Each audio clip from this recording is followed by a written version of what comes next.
دوسری طرف اوباش ملکہ ایلیز نے شہنشاہ لوئس سے طلاق لے کر انگلستان کے ایک شہنشاہ ہنگری دوم سے شادی کر لی تھی، جو ایک بوڑھا اور ناکارہ شخص تھا۔ یہ شادی تو محض ایک آڑ اور پردہ تھی، ورنہ جب ملکہ ایلیز انطاکیہ سے رخصت ہو کر انگلستان پہنچی تھی تو وہ مسلم نوجوان ترک کو اپنے ساتھ لے گئی تھی، جس سے اس کے غلط تعلقات تھے۔ شہنشاہ ہنری دوم کچھ دن تک تو خاموش تماشائی بنا رہا، پھر جب اس نے ملکہ ایلیز کی حرکتوں کے خلاف زبان کھولی تو ایلیز نے اسے بھی شہنشاہ لوئس ہفتم کی طرح ڈانٹ دیا، اور وہ اپنی کمزوری کا راز فاش ہونے کے خوف سے سہم گیا۔ پھر 1 سال بعد ملکہ ایلیز کے یہاں ایک خوبصورت لڑکا پیدا ہوا۔ ملکہ نے بیٹے کا نام رچرڈ رکھا۔ یہ وہی بچہ رچرڈ ہے جسے آج بھی عیسائی دنیا شیر دل رچرڈ کے نام سے یاد کرتی ہے، اور اس بچے نے نوجوان ہو کر سلطان صلاح الدین ایوبی سے کئی صلیبی جنگیں لڑی تھیں۔ شہنشاہ فرانس لوئس ہفتم اور شہنشاہ جرمنی کارنیٹ سوم اپنی محرومیوں اور ناکامیوں کا ماتم کرتے ہوئے کبھی کے واپس جا چکے تھے اور ایک بھولی ہوئی داستان بن کر رہ گئے تھے، مگر ایک انتہائی متعصب عیسائی نوجوان گارنیٹ ابھی تک اس علاقے میں اپنی ماں لوزی کے ساتھ ٹھہرا ہوا تھا۔ گارنیٹ کی طرح لوزی بھی مذہبی معاملات میں دنیا کی انتہائی تنگ نظر عورت تھی۔ اگر اس کے اختیار میں ہوتا تو وہ صفحہ ہستی سے مسلمانوں کا وجود تک مٹا کر رکھ دیتی۔ لوزی والی اندلس فنچ کی بیوی تھی۔ وہ سمجھتی تھی کہ جس طرح عیسائیوں نے اندلس میں یعنی اسپین میں مسلمانوں کے سینکڑوں سالہ اقتدار کی بنیادیں اکھاڑ کر پھینک دی تھی، اس طرح بغداد اور مصر کو بھی نیست و نابود کر دیا جائے گا۔ وہ اپنی آنکھوں میں یہی خواب لے کر شہنشاہ جرمنی اور شہنشاہ فرانس کے ساتھ اندلس سے یروشلم آئی تھی۔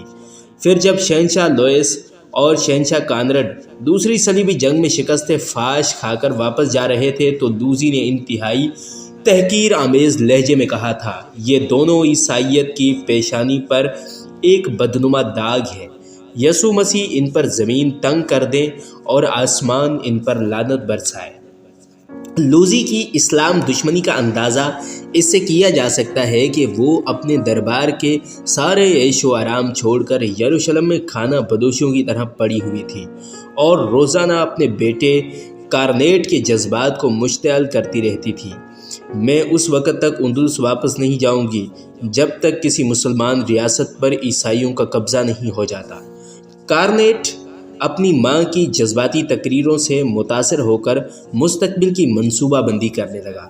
وہ عیسائی بستیوں میں جاتا اور اپنے ہم عقیدہ لوگوں کو صلیبی جنگوں کی یاد دلا کر ان کی مذہبی غیرت کو ابھارتا۔ اس کے ساتھ ہی انہیں دولت و اقتدار کی ترغیب بھی دیتا، یہاں تک کہ کارنیٹ کی فوج کے ساتھ ہزاروں مقامی عیسائی بھی شامل ہو گئے۔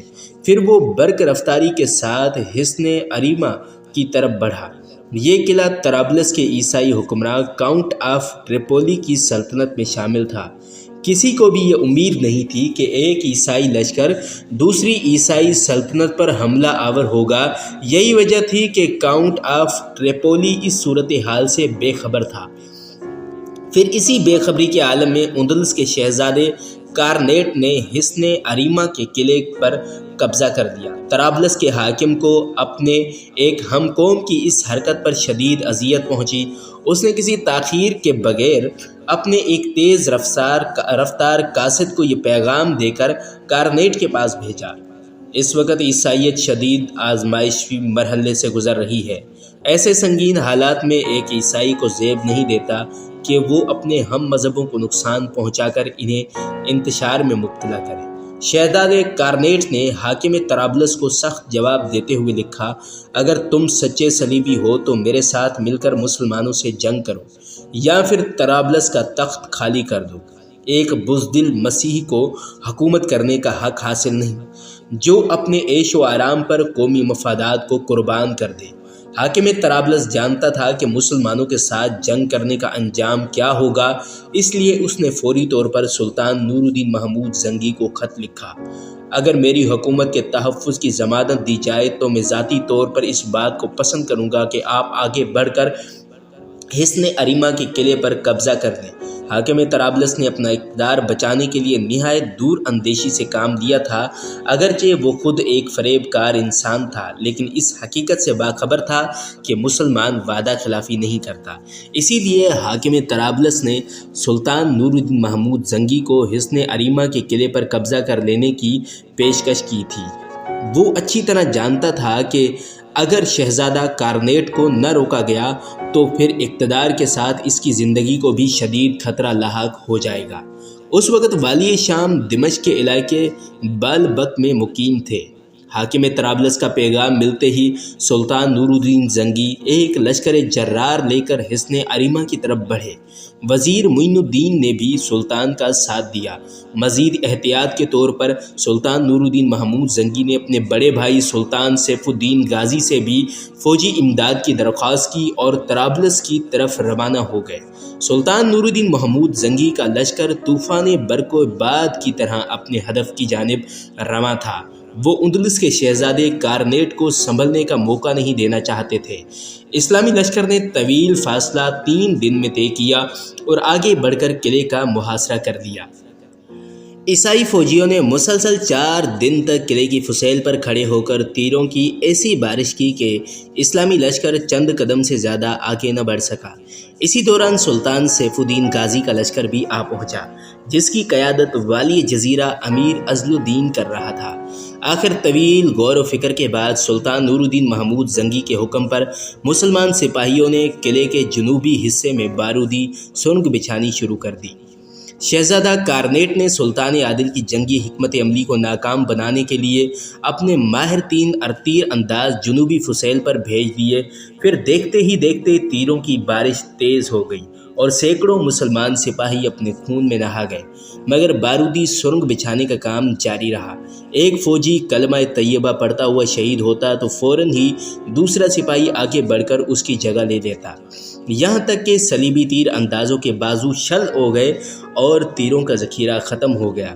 پھر ایک خوفناک دھماکہ ہوا اور حصن اریما کے قلعے کی جنوبی فسیل اڑ گئی۔ اہل ایمان نے نعرہ تکبیر بلند کیا اور قلعے میں داخل ہو گئے۔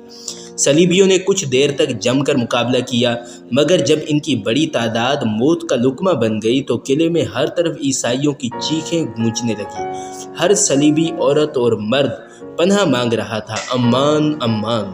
اسلامی لشکر کی تلواریں نیام میں چلی گئیں اور صلیبیوں کو گرفتار کیا جانے لگا۔ اسیران جنگ میں حاکم اندلس کی جابر و صفاق اور اسلام دشمن بیوی لوزی بھی شامل تھی۔ شہزادہ کارنیٹ کسی نہ کسی طرح قلعے سے نکل کر فرار ہونے میں کامیاب ہو گیا تھا، مگر اس وقت اس کے خوف کی کوئی انتہا نہ رہی جب اس نے دوسرے گھوڑے کی ٹاپوں کی آواز سنی۔ کارنیٹ نے پلٹ کر دیکھا، ایک مسلمان شہ سوار اس کا تعاقب کر رہا تھا۔ شہزادے نے اپنے گھوڑے کی رفتار اور بڑھا دی، مگر اس کی یہ کوشش بھی ناکام رہی۔ اگر تم خود کو میرے حوالے کر دو تو میں اپنے امیر کی طرف سے تمہاری جان بخشی کا اعلان کر دوں گا۔ مسلم شہ سوار کی پرجلال آواز گونجی۔ شہزادہ کارنیٹ کو یہ اجنبی آواز اپنے بہت قریب محسوس ہوئی، اگرچہ وہ مسلح تھا اور اپنے پیچھے آنے والے مسلم سپاہی کا مقابلہ کر سکتا تھا، لیکن عیسائی فوج کی شکست کے باعث وہ بدحواس ہو گیا تھا۔ شہزادہ کارنیٹ کو اپنی جان زیادہ عزیز تھی۔ اس نے آخری تدبیر کے طور پر اپنے گھوڑے کو ایڑ دی، مگر مسلم شہ سوار اس کے سر پر آ پہنچا تھا۔ پھر دیکھتے ہی دیکھتے کارنیٹ کا گھوڑا لڑکھڑایا اور منہ کے بل زمین پر گر پڑا۔ یہ حادثہ اس قدر اچانک ہوا کہ شہزادہ کارنیٹ اپنا توازن برقرار نہ رکھ سکا اور اس کے ہاتھ سے لگام چھوٹ گئی۔ وہ خود بھی گھوڑے کی پشت اچھل کر دور جا گرا۔ شہزادہ کارنیٹ کا زمین پر گرتے ہی مسلم شہ سوار نے اپنے گھوڑے کی لگامیں کھینچ لیں اور تیزی کے ساتھ شمشیر بکف نیچے اتر آیا۔ موت کو اپنے قریب دیکھ کر شہزادہ کارنیٹ کے چہرے پر وحشت ٹپکنے لگی۔ تم اپنے حواس درست کر لو اور مقابلے کے لیے تیار ہو جاؤ، مسلم شہ سوار نے بے نیازانہ لہجے میں کہا۔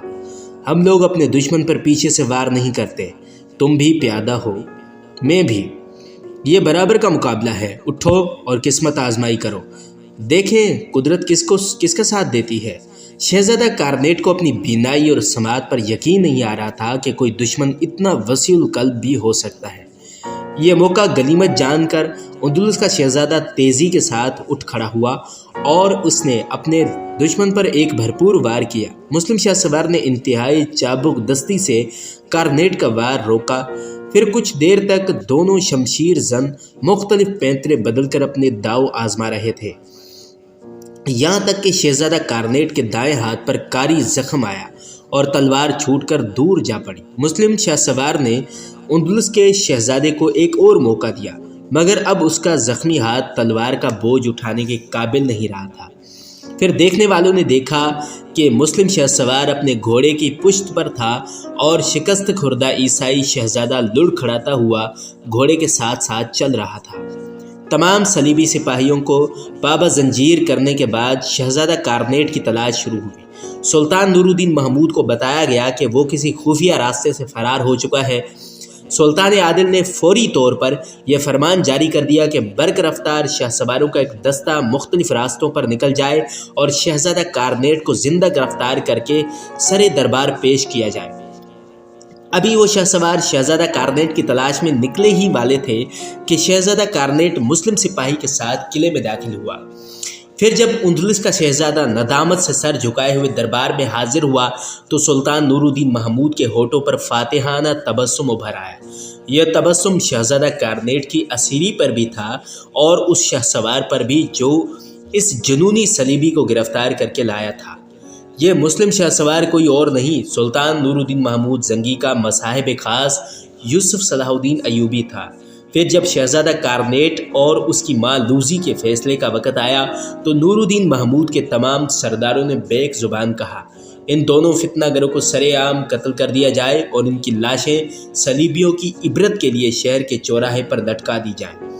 صرف یوسف صلاح الدین ہی تھا جس نے سرداروں کے اس متفقہ فیصلے سے اختلاف کرتے ہوئے کہا، ان دونوں کی لاشیں چوراہے پر لٹکانے سے عبرت کا یہ تماشا زیادہ سے زیادہ شام تک ختم ہو جائے گا۔ میری رائے میں اس تماشے کو اتنا طول دیا جائے کہ صلیبی قوم روزانہ اس عبرتناک منظر کو یاد کرے اور اپنی شکست و بربادی پر ہر گھڑی آنسو بہاتی رہے۔ یوسف صلاح الدین کی تجویز سن کر تمام سرداروں نے بڑی حیرت سے اس نوجوان کی طرف دیکھا جس نے شہزادہ کارنیٹ کو گرفتار کر کے اپنا پہلا جنگی کارنامہ انجام دیا۔ ان سرداروں میں نجم الدین ایوب اور اسد الدین شیر کو بھی شامل تھے۔ خود سلطان نور الدین محمود زنگی کی آنکھوں سے بھی ایک سوال نمایاں تھا کہ آخر کس طرح اس عبرتناک منظر کو طول دیا جائے۔ ہم اہل ایمان ہیں، اس لیے اپنے دشمن کی لاشوں کی بھی بے حرمتی نہیں کر سکتے، یوسف صلاح الدین انتہائی باوقار لہجے میں کہہ رہے تھے۔ بہتر یہی ہے کہ جوسلم ثانی کی طرح ان ماں بیٹے کو بھی حوالہ زنداں کر دیا جائے، پھر جب تک یہ دونوں زندہ رہیں گے وہ عبرتناک تماشا بھی اپنے تسلسل کے ساتھ جاری رہے گا۔